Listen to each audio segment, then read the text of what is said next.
What happens when a flight attendant tells a black CEO she doesn't belong in first class? You think you know this story. You've heard the rumors. You've seen the clips. A racist flight attendant, a boss CEO, and an instant firing 5 minutes later. But what you don't know is what happened after the plane landed. What happened when the cameras turned off and the internet's hero had to face the consequences. The story you're about to hear isn't just about karma. It's about a reckoning. And it gets messy. The air in John F. Kennedy International Airport's Terminal 4 was thick with the scent of stale coffee, jet fuel, and the low-grade simmering anxiety of 10,000 people running late. It was a symphony of rolling suitcases clacking over polished terrazzo, PA announcements blurring into white noise, and the distant, muffled roar of engines. For Dr. Evelyn Reed, it was all just noise, a barrier between her and the London merger that was threatening to implode before she even set foot in the UK. Evelyn, CEO of Reed Stratton Global Logistics, was not in her usual armour. The bespoke high-collared blazers, the pencil-sharp stilettos, the severe, powerful lines that defined her in the boardroom, they were all packed away.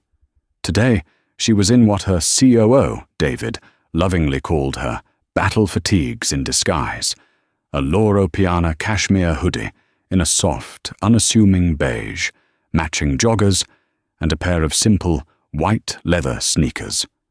It was a $3,000 outfit, designed to look like a $300 one.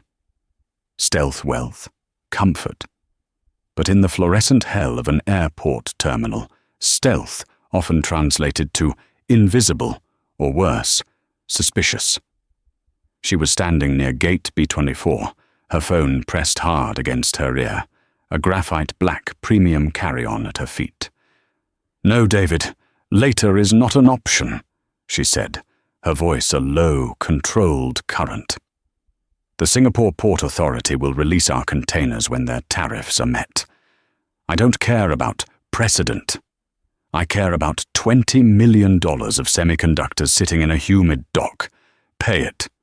We will argue legalities after the cargo is moving." She paced, a tight, controlled circle, oblivious to the stares she was already gathering. Not of admiration, but of curiosity, and, from some, a faint, unspoken judgment. She was a black woman in a hoodie in the first-class priority lane, and she was talking about millions of dollars. The two things, in many minds, did not compute. The gate agent, a man in his late 50s with a sallow complexion and a trans-global air tie pulled just a little too tight, watched her. His name tag read, Gary Bishop. Gary was a man of small, rigid rules. He disliked disruption. He disliked loud phone calls, and he disliked people who didn't fit his internal, unexamined template for first class. Evelyn ended her call. "Get it done, David." She sighed, rubbing the bridge of her nose, the fatigue of a 70-hour week crashing down on her. She looked up and saw the priority lane was boarding. She picked up her bag and walked forward. Gary put up a flat, practiced hand. "Excuse me, ma'am. We're boarding first class only at this time." Evelyn blinked, the shift from multi-million-dollar logistics to a gate agent's banal condescension, giving her a slight case of vertigo. She held up her boarding pass, the bold 1A clearly visible on her phone's screen. Gary squinted at it. He didn't take the phone, just leaned over his podium to look. He grunted. He tapped at his computer, his fingers moving with deliberate, insulting slowness. Reed, I'm not seeing... here we are." He looked up, not at her face, but at her chest. "This pass was flagged for a potential security review. I'm going to need to see your identification." "A security review," Evelyn repeated, her voice flat. There was no such thing. It was a phantom, a tool. "My ID is right here." She presented her driver's license. He took it. He held it up to the light. He looked from the picture to her face, back to the picture. She was wearing a blazer and pearls in the photo, her hair pulled back in a severe bun. She was in a hoodie and a cloud of natural curls today. "This photo doesn't look much like you," Gary observed, his voice holding a hint of accusation. "It's a common side effect of time," Evelyn said, her patience fraying into a sharp, brittle edge. "And a change of clothes. Are we done here, Gary?" His eyes flicked to her hand, then to her face. The use of his name was a power play, and he knew it. He bristled. "We have procedures, ma'am. I'm just trying to ensure the safety of all our passengers." "And you've concluded that I, specifically, am a threat to them?" A man in a rumpled suit behind her huffed. "Jesus, lady, just let him do his job. Some of us want to get on the plane." Evelyn's gaze snapped to the man, then back to Gary. The humiliation was a hot, familiar flush climbing her neck. She was the CEO of a Fortune 500 company. She was on the cover of Forbes last month, and here, in this terminal, she was a problem, a woman in a hoodie. "Give me my license, Gary," she said, her voice dropping to that same dangerous, controlled level she used with David. "Scan my pass, and let me on this plane." Perhaps it was the tone, perhaps it was the steel in her eyes. Gary's gaze faltered. He handed back her license and beeped her pass, the machine giving a cheerful, affirmative chime that was directly at odds with his sour expression. "Enjoy your flight, ma'am." Evelyn said nothing. She grabbed her carry-on and walked down the jet bridge, the clack of her bag's wheels echoing in the enclosed space. The fury was a cold, hard knot in her stomach. She hadn't built an empire by letting small men win small victories, but this felt different. This wasn't a negotiation. It was a dismissal, and it was far from over. She stepped out of the narrow, carpeted tunnel and into the brightly lit cabin of the Boeing 787. The air was cool, filtered, and smelled faintly of lemon and old leather. 2 flight attendants were in the galley, chatting. One, a younger woman with bright red hair, smiled warmly. "Welcome aboard. First class is to your left." The other, a blonde woman with a tight, severe bun and a lead flight attendant badge, did not smile. Her eyes scanned Evelyn from her sneakers to her hair, and her expression settled into a mask of polite, professional disdain. Her name tag read, Chloe Peterson. "Welcome," Chloe said, her voice a thin, crisp monotone. Evelyn nodded, the knot in her stomach tightening. She turned left, into the sanctuary of the first-class cabin, and walked toward the front. Seat 1A, her seat, and there was a man sitting in it. The first-class cabin on Transglobal's 777 was a masterpiece of corporate beige luxury. Each suite was a semi-enclosed pod, all polished wood veneer, brushed nickel finishes, and cushions so deep they seemed to sigh on their own. In seat 1A, her seat, sat a man in his late 60s. He wore a slightly too large Vietnam veteran baseball cap, and he was already fast asleep, his mouth slightly open, a small commemorative American flag pin on his lapel. In the adjacent seat, 1B, sat a man Evelyn recognized, or at least his type, Arthur Winthrop. Old money, impeccably dressed in a tweed blazer that was probably worth more than her hoodie, reading a physical copy of The Economist. He looked up as she paused in the aisle, gave her a brief, dismissive glance, and then pointedly returned to his article. His disapproval was a palpable cold fog. Evelyn felt a spike of irritation. She was tired, she was angry, and she just wanted her seat. She was about to gently wake the man when a voice appeared at her elbow. "Can I help you, ma'am?" It was Chloe Peterson, the lead flight attendant. She had materialized from the galley, her customer service smile plastered on, but it didn't reach her eyes. Her eyes were hard and blue, and they were, once again, scanning Evelyn's outfit. "Yes, thank you," Evelyn said, keeping her voice even. "This gentleman appears to be in my seat." She held up her phone, the boarding pass still displayed. "I'm in 1A. Chloe did not look at the man in 1A. Her gaze remained fixed on Evelyn. "Ma'am, the first-class cabin is fully booked. There must be some misunderstanding." "I don't believe so," Evelyn said, the cold knot in her stomach beginning to burn. "My pass says 1A. My name is Dr. Evelyn Reed." Chloe's smile twitched, and a small, disbelieving smirk played at the corner of her lips. It was a fractional expression, lasting only a second, but it was a gallon of gasoline on Evelyn's simmering fire. "Dr. Reed," Chloe repeated, as if tasting a word she didn't believe. "I'm sure, but I'll need to see that boarding pass and your identification. Again, we have to be very careful with our manifests." "Again?" Evelyn said, her voice dipping. "I was just carefully vetted by your colleague at the gate. Is there a problem with your systems today?" "No problem, ma'am," Chloe said, her politeness becoming a weapon. "Just procedure." Evelyn let out a slow breath. She handed over her license and her phone. Chloe took them, holding the license up to the cabin light, comparing the photo to the woman in front of her, just as Gary had done. It was a performance, a power play. "The photo," Chloe began. "Is me," Evelyn cut her off. "I am Dr. Evelyn Reed. That is my license. That is my boarding pass. And that is my seat." "Well," Chloe said, handing the items back with a snap of her wrist. "This is Mr. Henderson. He was seated here by the gate agent. His pass says 1A as well." This was a lie, and they both knew it.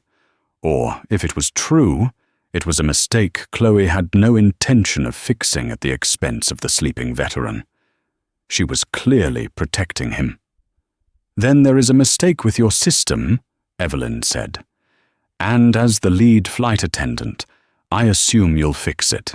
Please wake Mr. Henderson and find his correct seat, or find me an equivalent one." Chloe's smile vanished completely. "Ma'am, there are no other seats in this cabin, and I am not going to disturb Mr. Henderson. He's a guest of the airline." "A guest?" Evelyn's eyebrows rose. "And what am I? A paying customer who reserved this specific seat 6 months ago. I am on a critical business trip and I plan to work. I need my assigned seat."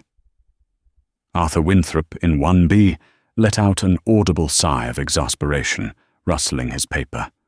"For God's sake, woman, just take another seat. Can't you see this is... Just take a seat in the back." "The back?" Evelyn turned her head slowly to look at him.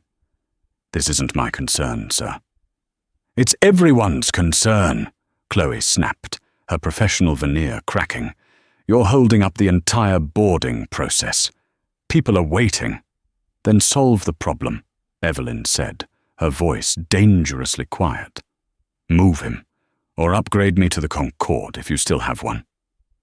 The other flight attendant, the redhead, had appeared. She looked terrified, hovering at the edge of the galley. Chloe crossed her arms.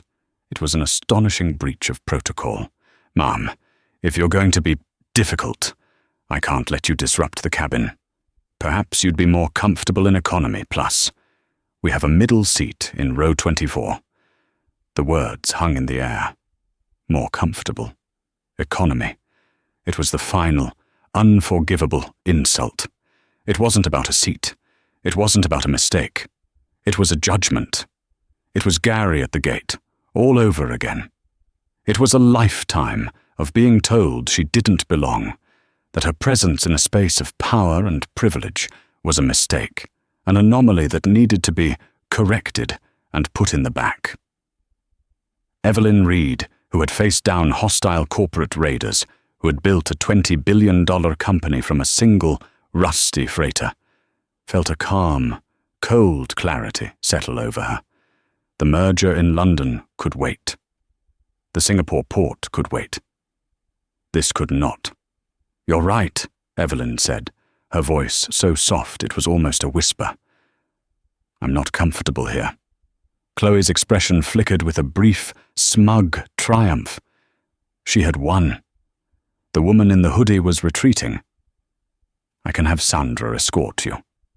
"Oh, I'm not going back there," Evelyn said, taking a single step backward out of the first-class cabin and into the small galley space by the main door.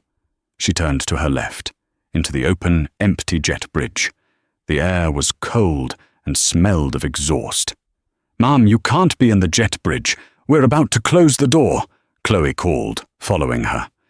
Evelyn ignored her. She pulled out her phone. Her fingers, steady and precise, unlocked the screen. She didn't look for the airline's customer service number. She didn't look for Twitter. She went to her favorites. One name, David Chen. She pressed call. Chloe stood in the doorway of the plane, hands on her hips, a look of profound irritation on her face. "Ma'am, I am ordering you to get back on this plane, or I will have to call airport security." Evelyn put a single finger up, a wait one moment gesture, as the call connected. "Evelyn, what's wrong? Did the Singapore payment not go through?" David's voice was tinny, full of anxiety. Evelyn turned her back to the plane's open door, facing the empty grey corridor. She looked at her watch. 7:52 p.m. "David," she said, her voice a flat, arctic calm. "Pull the Transglobal contract, all of it, effective immediately." There was a moment of absolute, ringing silence on the other end of the line. David Chen, COO of Reed Stratton Global Logistics, was in a glass-walled conference room in New York, overlooking the glittering, indifferent lights of Midtown. He had just finished the Singapore call and was nursing a cup of stale, bitter coffee, his suit jacket slung over the back of his chair. "Evelyn," he said, his voice dropping, "I need you to repeat that. I think this connection is bad." "The connection is perfect, David," Evelyn replied, her voice echoing slightly in the metal tube of the jet bridge. "You heard me. The Reed Stratton exclusive contract with Transglobal Air. Our $800 million annual expenditure on all corporate travel, domestic and international, and all our high-priority air freight. I want it terminated. I want you to find the cause clause. I know there's one for failure to provide adequate service, and I want you to execute it, right now." David stood up from his chair, a sudden, cold dread washing over him. This was not a business decision. This was a WMD. Their contract with Transglobal was the lifeblood of the airline's entire corporate and freight division. Pulling it wouldn't just hurt them, it would cripple them. It would send their stock into freefall by morning. It was, in his parlance, the nuclear option.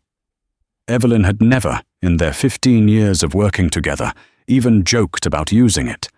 "Evelyn, my God, what is happening? Are you safe? Are you on the plane?" "I am at the plane," she said, clipping the words. "I am standing in the jet bridge of Flight 88 to London. And I am being told by your partner Airline's lead flight attendant, a Ms. Chloe Peterson, that I might be more comfortable in a middle seat in economy after she refused to honor my 1A ticket because, and I am inferring here, my tracksuit doesn't meet her standards of first class." In the doorway of the plane, Chloe Peterson's jaw had dropped. She had heard her name. She had heard economy.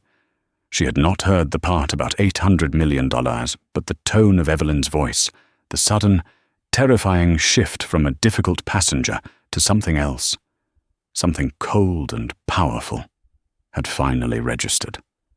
The color drained from her face.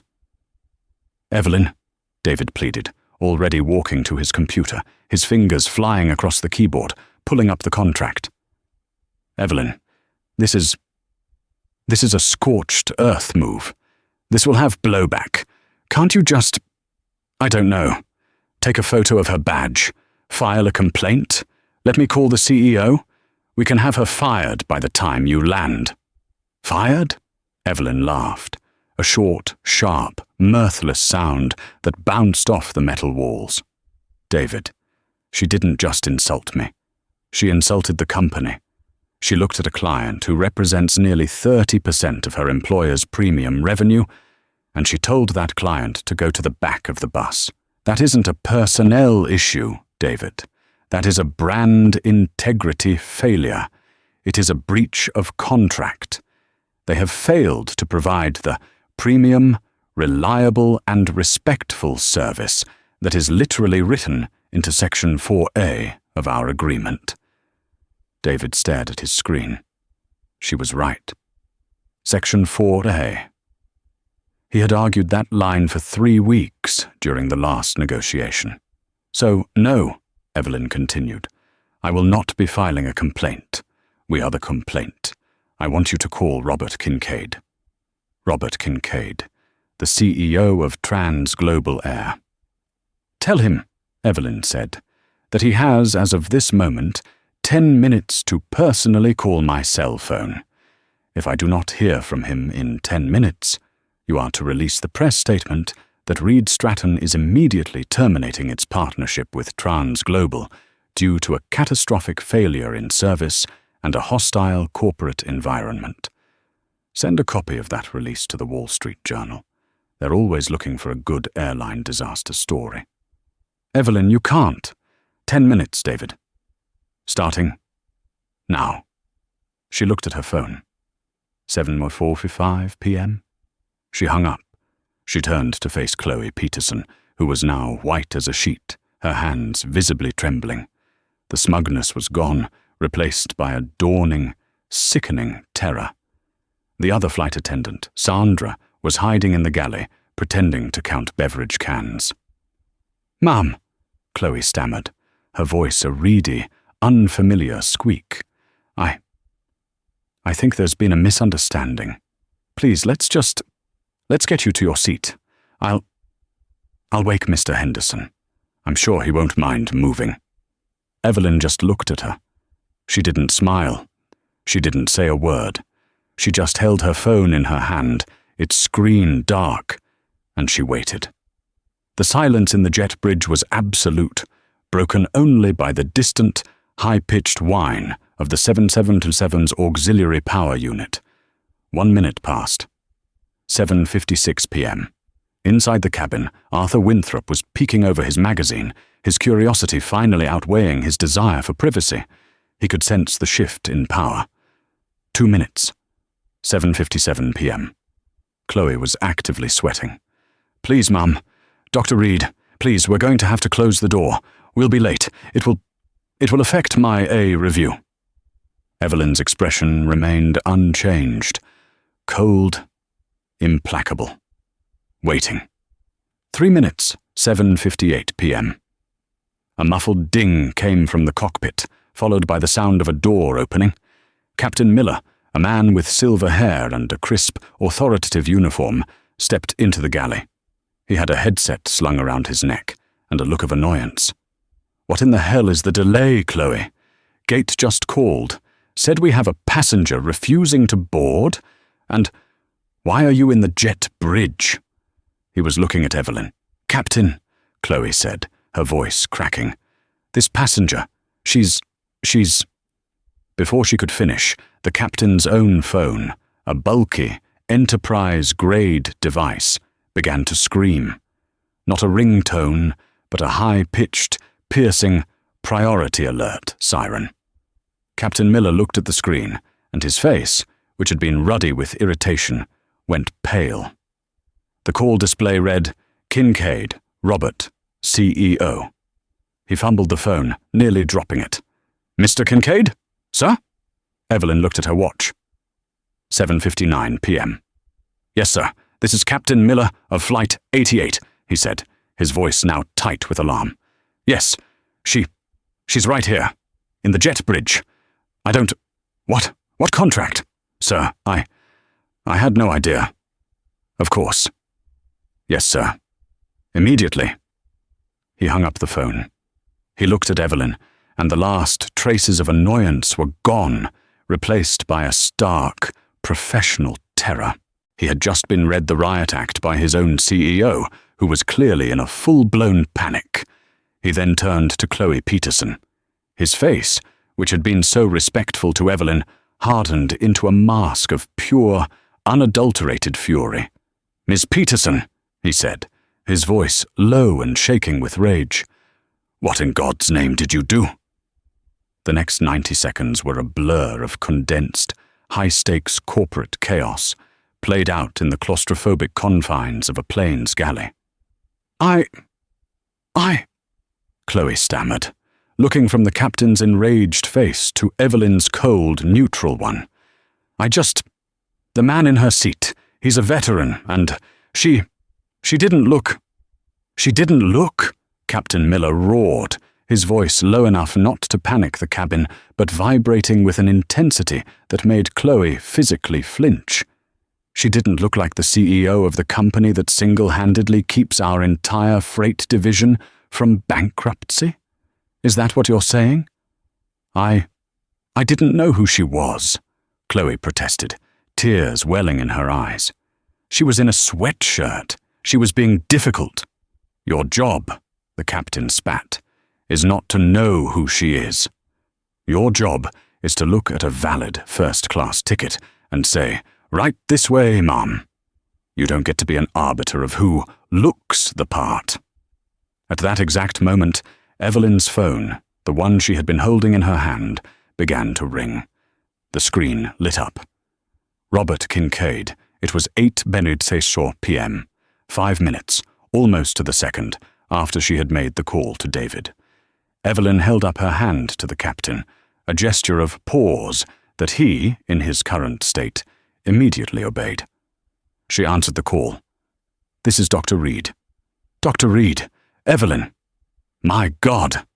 The voice on the other end was breathless, panicked, and slick with a sudden, desperate sycophancy. Robert Kincaid, CEO of Trans Global Air, was a man who was famous for his boardroom bluster.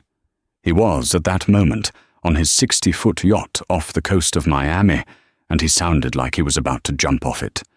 "Evelyn, I am mortified. I am on my knees. I cannot apologize enough for the disgusting, unprofessional, and unacceptable behavior of my staff." Evelyn was silent, letting him talk. She walked, slowly, back into the first-class cabin. Arthur Winthrop was now openly staring, his copy of The Economist forgotten in his lap. "The actions taken today," Kincaid continued, his voice tinny, "do not reflect the values of Transglobal. I have no words for how appalled I am." "I have some words, Robert," Evelyn said, her voice cool. "Chloe Peterson, Gary Bishop, Flight 88. "Done!" Kincaid almost shouted. "Done! Consider them gone. They are fired, Evelyn, fired. Effective immediately. They will not be employed by this airline or any of our partners ever again. I'm having them removed from the flight as we speak." He wasn't exaggerating. As Evelyn stood in the aisle, Captain Miller was already speaking into his radio. "We have a security situation. I need 2 non-airline affiliated personnel removed from Flight 88, Attendant Peterson and Gate Agent Bishop. But Gary's not on the plane," the red-headed flight attendant, Sandra, whispered from the galley, her eyes wide with terror. "He will be," the captain growled. "He's being relieved of duty at the gate." He turned back to Chloe. "Miss Peterson, get your personal items. You are to remove yourself from my aircraft." "What?" Chloe's voice was a tiny whisper. The tears were no longer welling. They were streaming down her face, ruining her meticulous makeup. "Captain. Robert, no. Please. I have 20 years with this airline. My pension. You can't. Get off the plane," Miller commanded. "And Robert," Evelyn said into her phone, her gaze fixed on Chloe's unraveling face. "I am still standing. The man is still in my seat." "Fix it!" Kincaid screamed, presumably to an aide on his end. Then to Evelyn, "Captain Miller, put me on speaker." The captain, who was still connected to his own CEO, held up his phone. Kincaid's voice, now amplified, filled the galley. "Captain Miller, you are to personally apologize to Dr. Reed. You are to remove Mr. Henderson from seat 1A, I don't care if he's the Pope, and escort Dr. Reed to her seat. You will then ensure that she receives the absolute finest service this airline is capable of providing for the duration of her flight to London. Is that clear?" "Crystal clear, sir," Captain Miller said, his face grim. "And Miss Peterson," Kyne's voice boomed, "if you are not on the jet bridge and in the custody of airport security in the next 30 seconds, I will have you arrested for trespassing." That was it. The final, brutal snap. Chloe Peterson let out a small, strangled sob. She didn't even grab her purse from the galley. She just stumbled, like a marionette with its strings cut, out of the cabin and into the jet bridge, past Evelyn, her face a mask of utter ruin. Simultaneously, 2 JFK airport security officers were walking down the ramp, having been summoned by the captain. They met Chloe midway. "Ma'am, you need to come with us." At the gate, Gary Bishop was told to hand over his badge. He was so stunned, he just did it. "But why?" he asked the terminal manager. "Robert Kincaid just fired you himself, Gary. I'd start cleaning out your locker." Back on the plane, the captain, with a face like thunder, walked over to seat 1A. He gently but firmly shook the veteran. "Sir, Mr. Henderson. Sir, I apologize, but we have to move you. There's been a seating error." Mr. Henderson woke with a start, disoriented. "Huh? What? Is it time?" "We've got a lovely seat for you in the back, sir," the captain said, his voice now strained. "Right this way." He helped the old man, who was confused and clearly frail, to his feet. Evelyn watched, her face impassive. The man, Henderson, looked at her as he was led away, a look of pure, baffled confusion. He didn't look angry. He just looked lost. The captain returned. He gestured to 1A, which was now empty. "Dr. Reed, your seat. On behalf of Trans-Global Air, I am deeply sorry." Evelyn said nothing. She walked the final 2 steps, stowed her graphite black carry-on in the overhead bin, and sat down in seat 1A. She pulled out her noise-cancelling headphones. "And Robert," she said, just before she put them on, "my COO will be in touch tomorrow to reevaluate the contract, pending a full internal review of your diversity and inclusion policies. I expect a very generous offer of remediation." "Yes, of course. Anything," Kincaid sputtered. Evelyn hung up. She put on her headphones. She closed her eyes. The cabin door was sealed. The plane, now 20 minutes late, finally began to push back from the gate. A cold, dark satisfaction settled over her. She had faced an injustice. She had identified the threat, and she had, with surgical precision, eliminated it. It was just another day at the office. The 7-hour flight to London was, on the surface, perfect. The remaining flight crew, including a visibly shaken Sandra, treated Evelyn with a reverence usually reserved for visiting royalty. Her champagne glass was never less than half full. The captain personally delivered her 5-course meal, apologizing again for the unfortunate delay. Arthur Winthrop in 1B did not make eye contact with her for the entire flight. He seemed to have found a sudden, deep interest in the clouds over Greenland. Evelyn, however, didn't sleep. The cold satisfaction that had filled her on the tarmac had congealed into something else. Something restless. The victory felt absolute, but also sterile. She'd won, but the win had involved the public, brutal dismantling of a crying woman, and the confusion of a sleeping veteran. She'd done what she had to do. She'd protected her boundaries. She'd asserted her value. So why did she feel so empty? She turned on the in-flight Wi-Fi, which, like everything else, had been comped. Her phone lit up with dozens of texts from David. David. Jesus. Evelyn. Kincaid called me. He sounded like he was weeping. He's offering a 20% discount on all freight for the next 5 years. David. Are you okay? Seriously. That was a lot. David. Oh, my God. You're trending. Evelyn's heart skipped. Trending? She opened Twitter, and there it was, a video shot from a few rows back in business class. It was shaky, but the audio was clear. It didn't capture the initial confrontation. It didn't capture the economy line. It started after her phone call. The video showed the captain storming out. It showed Chloe's tear-streaked face. It showed the security guards. And it showed Evelyn, standing in the aisle, phone in hand, watching, implacable, as the crew was escorted off the plane. It was a 90-second snippet of pure, unadulterated power. The user who posted it, a 20-something analyst named Ben Carter, had captioned it. Holy Sasti, this flight attendant at JFK told a black woman in a hoodie to go to the back of the plane. Turns out, she was DR, Evelyn Reed, CEO. She just fired the entire crew and is now sitting in 1A. This is the most insane thing I have ever seen. Karen got fired. Black girl magic boss move. The video had 4 million views. In 2 hours. Evelyn scrolled through the comments, her stomach twisting. Yes, queen. That's how you handle 'em. Don't let them procedures you out of your spot. This is my new hero. Cold as ice. Didn't even raise her voice. That's power. Trans-global air. You just lost a customer. Unless you make this woman your new CEO. Finally. A Karen video with a happy ending. She was a hero. The internet had crowned her. Boss CEO was the new trending topic.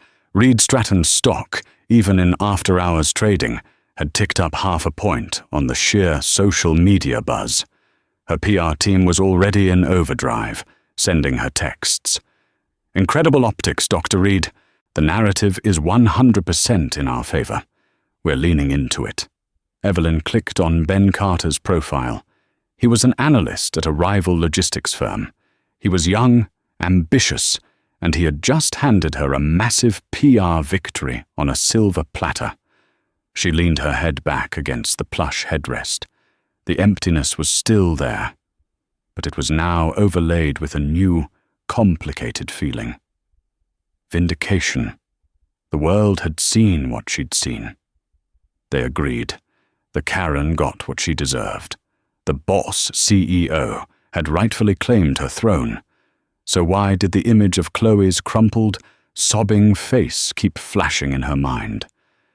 Why could she still see the lost, baffled expression on Mr. Henderson's face as he was led away?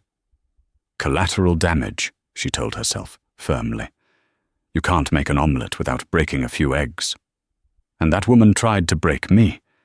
She set her tablet to the Wall Street Journal interface, forced her mind to pivot to the London merger, and pushed the unease down. It was done. It was over.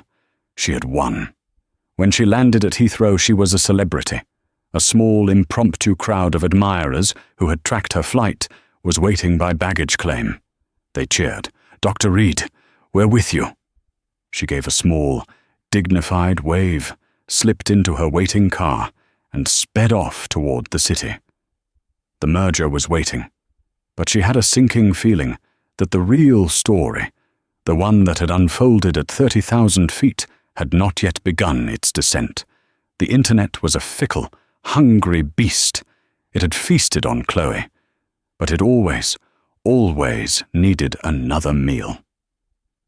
For 48 hours, Evelyn Reed was the toast of the progressive internet. She was a symbol, an icon, a mood. She strode into her London merger meetings with an aura of invincibility. The opposing team, who had clearly seen the news, were suddenly, inexplicably, more agreeable. The deal was closed in a record 12 hours. Evelyn, it seemed, could do no wrong.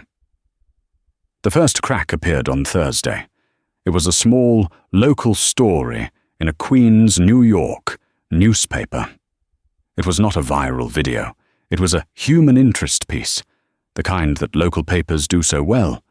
The headline was simple: 20-year trans global vet fired on tarmac, speaks out.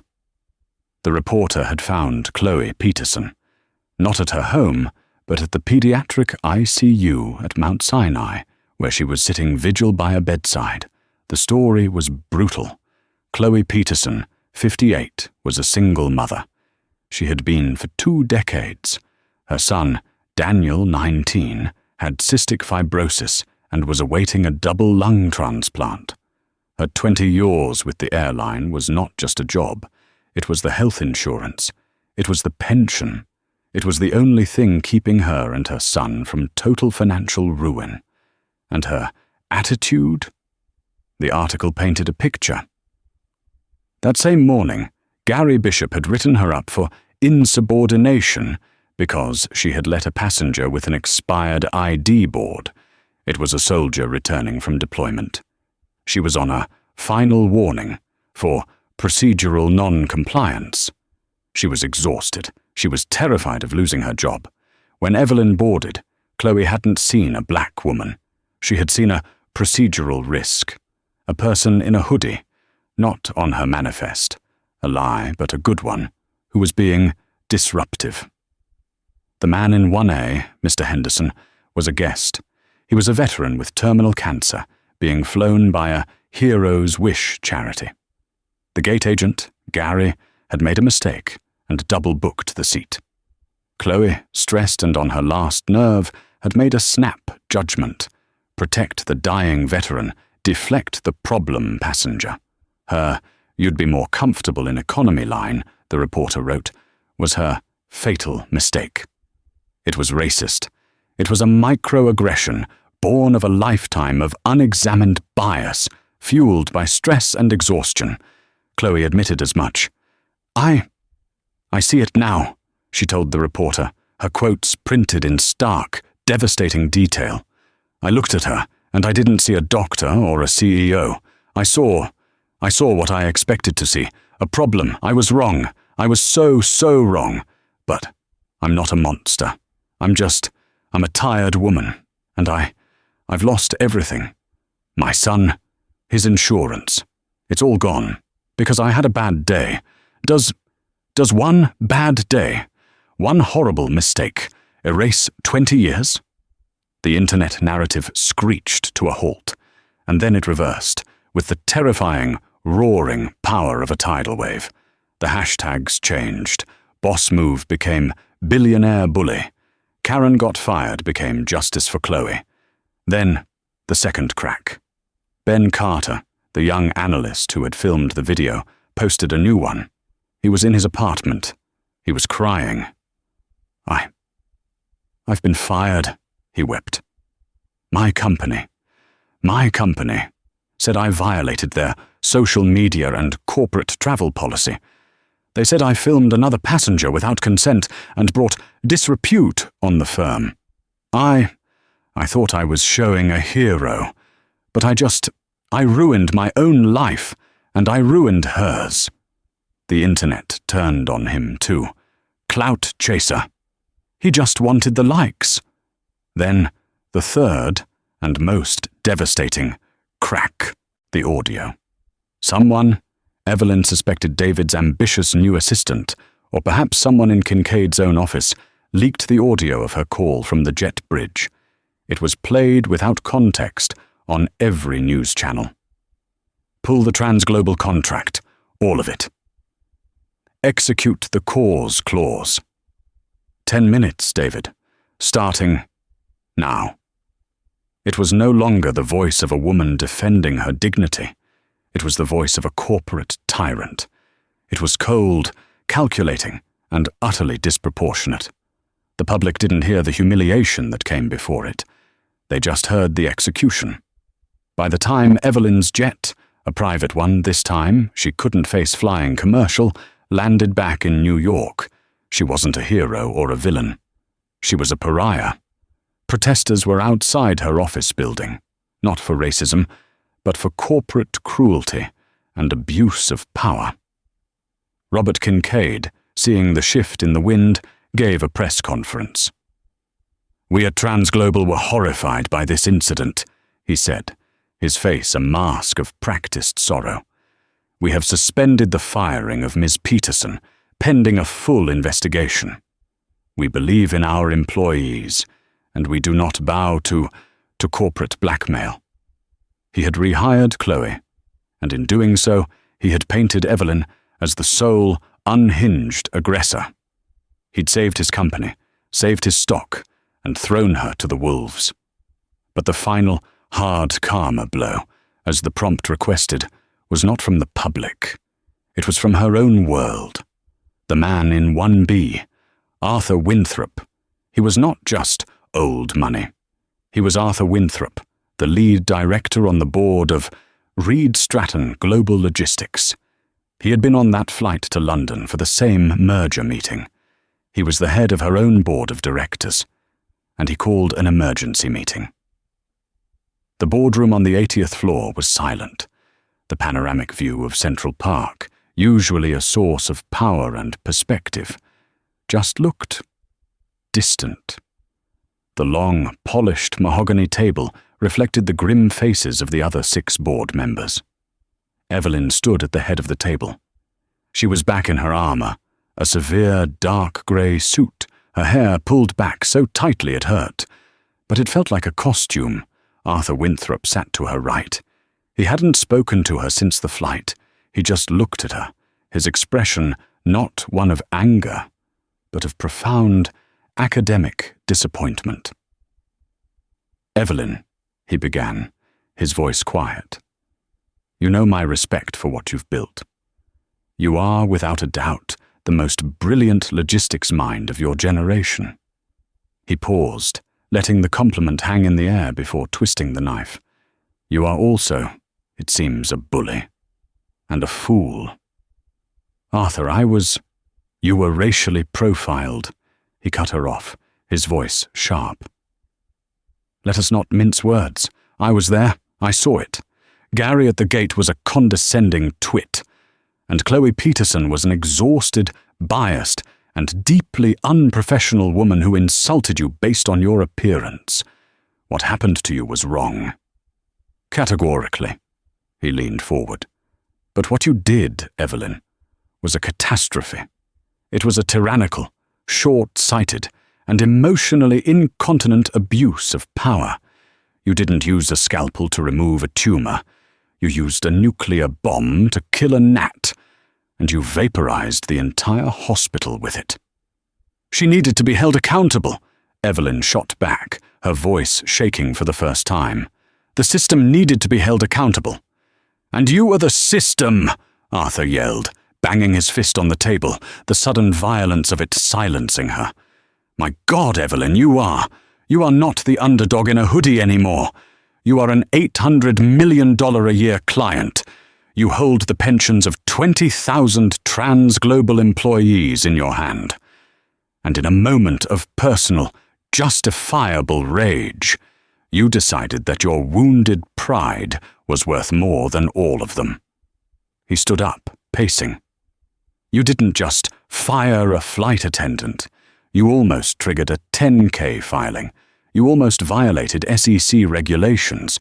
You jeopardized the London merger by arriving as a viral monster instead of a CEO. You exposed this entire company to a countersuit from Transglobal for tortious interference. You gave Robert Kincaid, a man I detest, by the way, the moral high ground. He looks like a savior, and you look like a Bond villain." Evelyn sat down. The fight had gone out of her. He was right, all of it. The racism she had experienced was real. The humiliation was real. But the power she had wielded in response was also real. and she had wielded it badly. She had confused her personal pain with a corporate mandate. "The karma, Evelyn," Arthur said, his voice softening, "isn't that the internet turned on you. The karma is that you, of all people, became the very thing you've fought against your entire life, an arbitrary, unaccountable power that ruins lives on a whim." He sat down. "The board has concerns. We are putting your unilateral termination privileges under review. And you have to fix this. Not the PR team. You." The fix was a long, ugly, and humbling process. Evelyn flew back to London, not on a deal, but on an apology tour. She met with her new partners, hat in hand. She sent Ben Carter a personal check for twice his annual salary and a job offer. He declined the job, but he took the money. His "I've been humbled" video was his last, before he deleted his account. She had to sit across from Robert Kincaid and renegotiate the trans-global contract. He got to keep his 20% discount, and he made her issue a public apology to the airline. But the hardest part was Chloe Peterson. Evelyn found her, not at the hospital, but at her small apartment in Queens. She had been rehired, but she was on indefinite unpaid leave. Evelyn knocked. Chloe opened the door. They just looked at each other for a full minute.